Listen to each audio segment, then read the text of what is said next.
Welcome to the Business Spotlight. Today we have got Andrew Barlow with us. Andrew's got an incredible story. I can't wait for him to share this with you.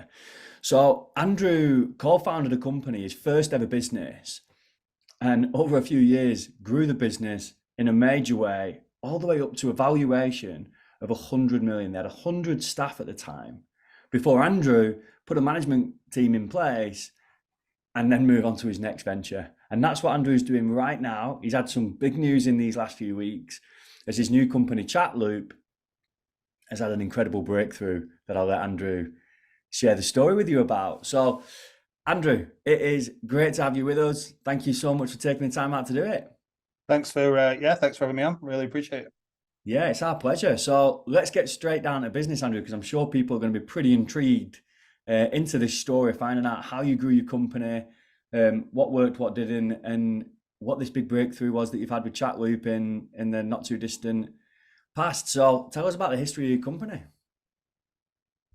Well, I mean, it depends which company you're talking about. Let's Obviously, go. Let's start with your first startup, how that journey was, especially early on, and then let's move into ChatLoop. yeah, sure. Look, I've been working. So I don't know if you can tell, but I'm from Manchester, and I've spent the last 18 years in what we refer to as the enterprise technology space. So this is building, developing, selling technology to large enterprise customers around the world. In 2011, I co-founded a company called AppLearn. We grew that from just an idea one day into a business that topped out at just under 100 million, and as you say, around about 100 employees.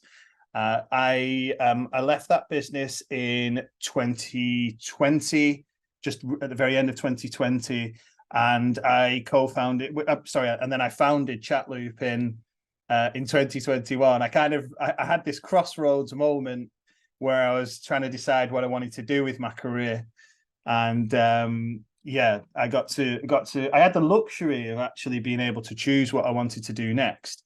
And not many people get that luxury, and but I really took my time and came to the conclusion that I should found ChatLoop. So you've had great growth in both companies, and there's a lot of people sitting there thinking, I would love to get my business to that stage. What do you attribute your growth to, especially considering you've done it twice? Well, I think the first thing to acknowledge is that businesses don't build themselves. People build businesses, and it's the job of the founders and the leadership team to build a culture of people with the skill sets that are required to be able to execute against the founder vision. So I certainly wouldn't be attributing the growth in either business directly to myself. What I would say is that the growth really comes from the people. I think people are the most important thing to the success and the failure of any business, in my personal opinion. You can be well funded, but at the end of the day, if you've not got the skill set and the culture to execute against that vision, it's very unlikely that you'll be able to do it. But also the experience as well. I think you need an element of sort of bounce back ability. I spoke to, I actually co-founded the first business with my father. We worked together for 18 years, and actually we're working together on ChatLoop at the moment.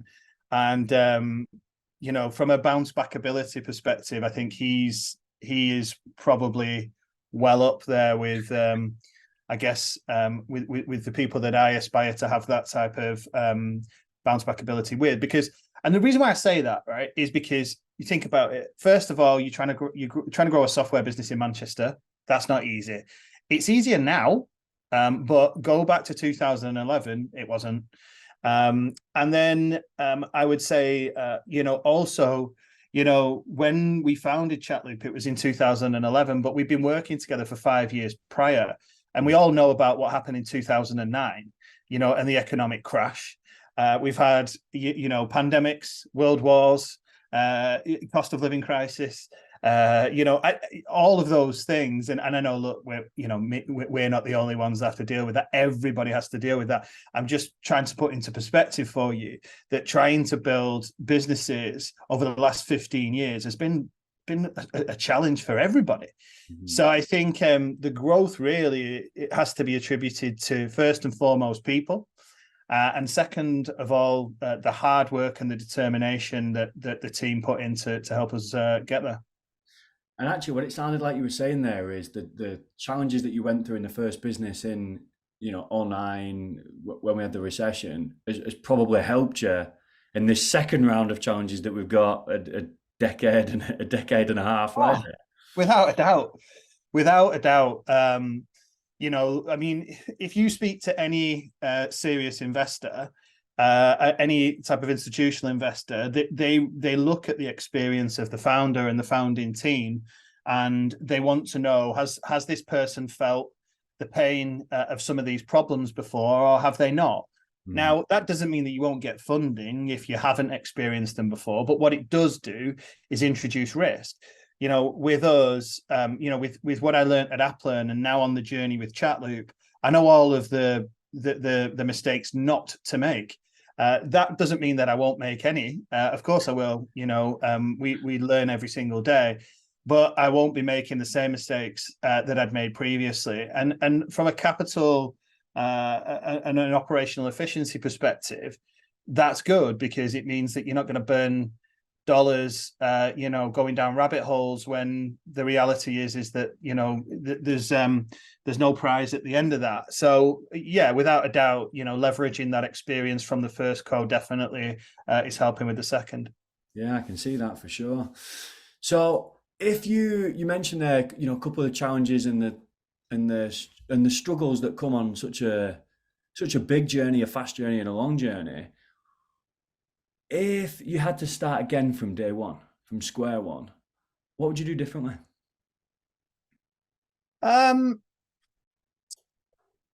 Well, with ChatLoop, the most recent one, I founded it in 2021. I'm not sure there'd be a lot different that I would do.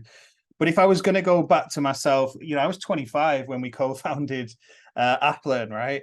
I was still drinking WKDs and, eating Angel Delight and microwavable wheat meals, I think, at that point. So the thing that I found with my first business is I wanted it too much. Yeah. And I know that sounds really silly, right? But you can want it too much. And, I'm not comparing myself to these people, so please take this with a pinch of salt. But if you look at a seasoned footballer that's in at the end of their career, they might not run as fast as the other players or as far as the other players on the pitch, because they know where to stand. And I feel a little bit like that with this latest business, where I feel more balanced and relaxed. I'm not fighting, to want it as much as I did in my younger career. I'm still super hungry, but not at the expense of making rational decisions that drive the right outcomes for the business. So, for me, I would go back and probably talk to myself a little bit about patience, and a little bit about, sort of making, working smarter, not necessarily just harder. Yeah, for sure. Yeah. Interesting. Okay. So what you're saying is there's going to be a lot of business owners out there. They want it so much, and maybe they're being a little bit impatient, and ultimately that can cause mistakes, errors. But probably more so that it's the personal challenge of frustration and that kind of thing, and not enjoying the journey. A little bit, yeah. And I think that sometimes there is it's like this desire, and it only comes with maturity, where something happens and they need to do something. They need to react quick. Oh, someone said this, we need to do that. No, you don't. Like, just take a step back, right? And rationalize that. Is the information that's coming to me, reliable? Is it something that I should take into consideration? Is it something that I shouldn't take into consideration? Do I need to act on it now? Do I not need to act on it now? So I think that would be my advice. One thing I did want to say, obviously, because you asked the question right at the outset about, ChatLoop. I just want to put into context for you ChatLoop, because there'll be some viewers here who don't know what ChatLoop is. With ChatLoop, we decided to embark on a journey to make every single website in the world social. And just saying that kind of is a bit like, people are like, what does that even mean? Like, how would you even do that? And basically what you can do on ChatLoop, if you've not got it, I'd encourage you to download it. It's in beta, give us some feedback. But basically what ChatLoop does is it allows you to drop social conversations onto websites through our browser. So, for example, I'll give you a clear example, James, right? I could be on a restaurant website that I've been to, and I can drop a chat loop straight onto the screen, and I can @ you in and say, @ James, do you fancy going to this restaurant for lunch next week? Hit post. And rather than the conversation being disconnected from the media, what ChatLoop does is it brings the conversation into a browser environment, but not just a conversation as well.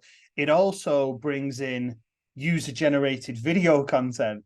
So, for example, let's say you went on a holiday and you filmed yourself jumping into the swimming pool. You can drop that video live onto the swimming pool of the hotel on the website that you're on. And other people can discover that content. So if other people are thinking about going to that hotel, they can literally click and watch you jumping into that pool, see what the pool's really like. How big is that room? How far is it from the beach? How nice is this restaurant, etc., etc. So it's a completely different paradigm shift from my last business. And the reason why I'm telling you that is, from a growth standpoint, I faced fundamentally different challenges to my previous business. What you did say at the beginning is to tell people a little bit about what happened that was fundamental to us. I mentioned the word browser. We built our own browser. That's no mean feat, but we did. And just this year, we got what's called default browser status, or we were awarded default browser status by Apple.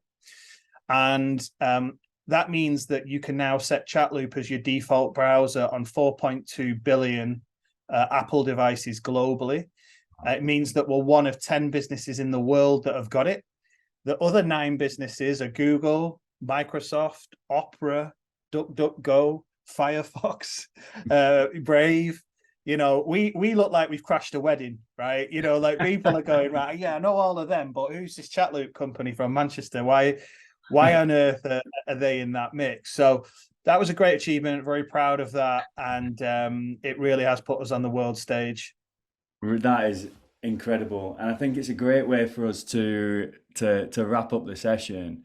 How do our viewers get in touch with you, Andrew, if they've got any more questions, or if they've got anything they want to ask you, or if they just want to check out ChatLoop? What are the best ways to go, other than just jumping on Google to find ChatLoop? Funnily enough.